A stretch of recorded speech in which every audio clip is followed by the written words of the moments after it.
So this is part 2 of the organization add-ons that you need for Foundry Virtual Tabletop. The add-ons that I just can't do without when it comes to planning for the sessions that I've got coming up, and keeping track of all the assets and things that I've accumulated over time that maybe I'm not using right this second, but that I want to have accessible at a moment's notice. So let's jump over to the computer screen and I'll show you which ones I'm talking about. So before we go any farther, I want to make sure I take the time to stop and thank Joe and Sarah from Heroic Maps. This is Grandma's Cottage. Is it actually Grandma, or is it some hag set up in the wilderness just waiting to lure you in and enchant you with her magic? Who knows? But whatever the case may be, I want to say again thank you to Joe and Sarah for providing these maps for me to use in my videos. And if you like the maps that you see, I want to encourage you to go down to the description below, and I've got links where you can find their maps, but also Foundry modules that they sell where maps come already set up with walls and lighting, which is super convenient. Now that said, let's talk about organization within Foundry.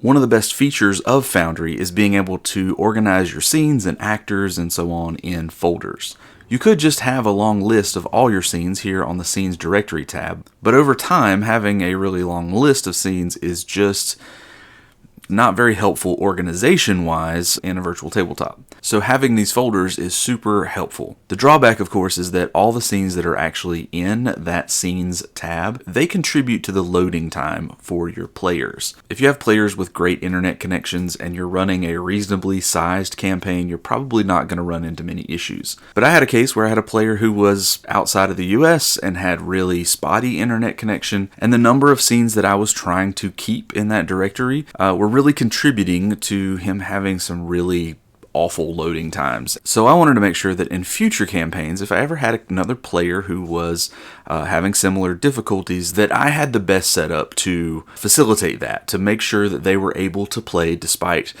being in a region or being in a place where internet was a little less reliable than what I've gotten used to over the years. And to do that, you have to move all of your scenes that you're not using, at least the ones that you're not using within the next session or so, over to a Compendium folder. Now, making compendiums and moving stuff over is really, really easy. You just hop over to the Compendium tab, you click Create Compendium, tell it what kind of document type you want to create, name it, and you're good to go. And then you can just drag things over, and then they'll be out of the part of Foundry where they get loaded for players every time they try to boot up, and into kind of a safe zone where they're still there, they're still accessible, but they don't contribute to loading times. And you can just import them again whenever you need them. The thing I don't like about compendiums was that if you have to store a bunch of your stuff in compendiums over here instead of in the tabs where you would think they would belong, I want to make sure that those compendiums are super organized so that I can get to things and find things really quickly. And the actor and item subcategories there, they help a little bit, but within each compendium, you're still kind of stuck. Each compendium kind of feels like the archive folder on Roll20, which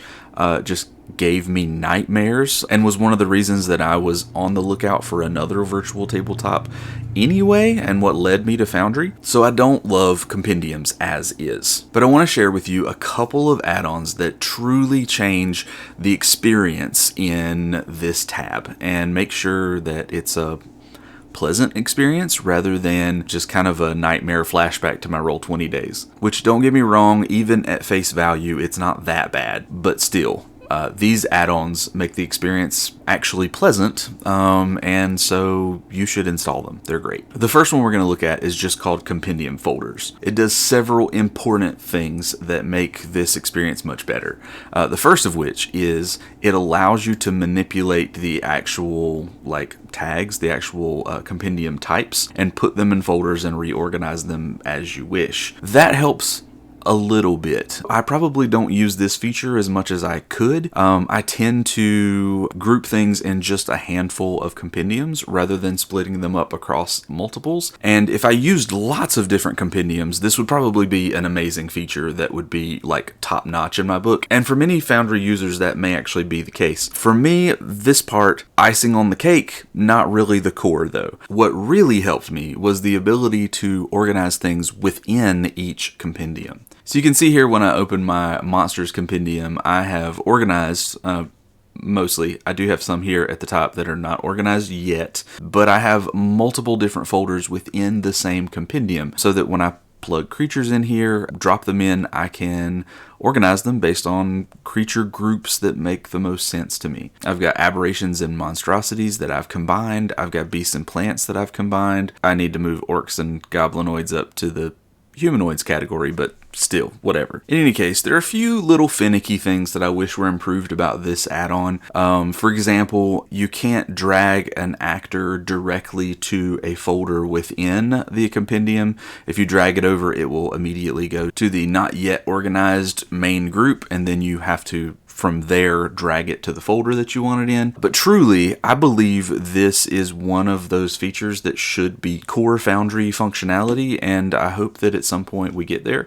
But we'll see how it goes. So all that said, let's take a look at the other module that I want to point out and draw your attention to, and that is Compendium Browser.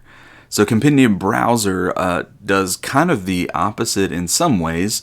Whereas Compendium Folders let you manually organize all your materials, Compendium Browser makes it a little less necessary to go through all that trouble because it is a really, really powerful search engine within Foundry itself. Once you have loaded Compendium Browser, you can find it at the very bottom of your Compendium tab, and this thing is just amazing. A Compendium Browser gives you a lot more functionality to filter your search results, to search for different aspects of an item other than its name. So say you know there's some spell out there that does acid damage, but you can't think of the name of it. If you just search compendiums, you're not going to find it.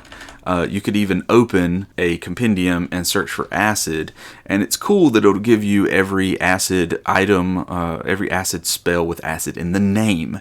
But Compendium Browser lets you search within the actual context of the spell, within all the parameters. So I could go down and look for damage type and hit acid and search, and it would give me not just the acid arrow and acid splash that the other search function gave me, but also some of these that didn't show up because acid is not actually in the title, even though it is part of the spell's damage, like Tasha's Caustic Brew, which is a pretty sweet spell, by the way. So occasionally I will use this for spells and things, but what really helps me with this particular add-on is being able to search for monsters. I love to be able to go in here and search and filter by things like, does it have legendary actions? Maybe I need a solo monster. What challenge rating is it? What creature type is it? Am I looking for something that has resistance to fire? The thing is, this will search all your compendiums, and that is very helpful, especially if you have multiple compendiums that you're pulling monsters from. I especially love the Kobold Press monster compendiums like Tome of Beasts,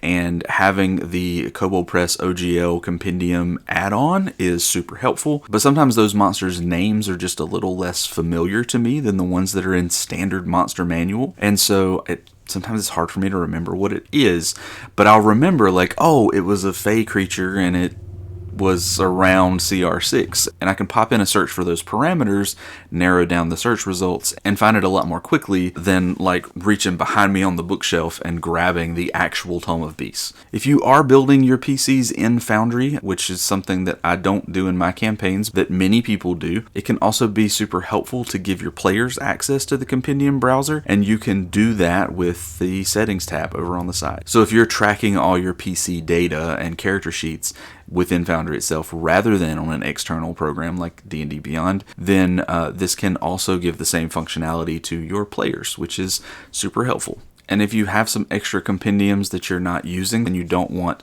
what's in those compendiums cluttering up your search results, you can also go here and uncheck them so that when it's doing its search, it just doesn't reference those compendiums. In any case, having access to these two add-ons is a huge deal when it comes to making sure that your data in Foundry is organized in the most efficient way so that both A, you can find it when you need it, and B, your players' loading times don't suffer. So you should probably download these. You definitely won't regret it. If you enjoyed this video and found some value in it, I want to encourage you to check out our other videos and playlists, which you can find right here. Also, don't forget to like and subscribe so you can follow along. And if you want to make sure you never miss anything, click that notification bell before you go as well. Thanks for watching, and we'll see you next time.